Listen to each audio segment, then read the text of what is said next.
Friends welcome back to my channel. మీరు కూడా నాలాగా సాఫ్ట్వేర్ ఎంప్లాయీసా? అయితే తప్పకుండా ఈ వీడియో చూసేయండి. మనం ఏంటి హ్యాపీగా సాఫ్ట్వేర్ ఎంప్లాయీస్ ఎంజాయ్ చేస్తామని అనుకుంటారా? లేదండి, మా కష్టాలు మాకు ఉంటాయి. ఏ జాబ్లో అన్నా ఒడిదుడుకులు ఉంటాయి. సాఫ్ట్వేర్ కూడా అంతే అండి. ఒక్కొక్కసారి బూమ్ ఉంటుంది, ఒక్కొక్కసారి మమ్మల్ని ఎప్పుడు లే ఆఫ్ చేసేస్తారో, ఎప్పుడు పింక్ స్లిప్ ఇచ్చి పంపిస్తారో మనకు తెలియదు. సో నేను మా హస్బెండ్ ఇద్దరం సాఫ్ట్వేర్ ఎంప్లాయీసే. సో మాకేం తెలుసా అండి ప్రాబ్లమ్. ఒక్కరికి జాబ్ ఏమైనా ప్రాబ్లం వచ్చిందనుకోండి, కంపల్సరీ మాకు ఇంకోళ్ళకి కూడా వచ్చేస్తుంది. సో మీ ఇద్దరం ఒకటేసారి ఎఫెక్ట్ అయిపోతాము. మీరు కూడా ఇలా అయితే కామెంట్ చేయండి.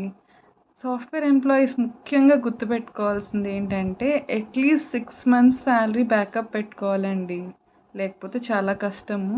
కానీ ఫస్ట్ అయితే ధైర్యంగా ఉండాలండి.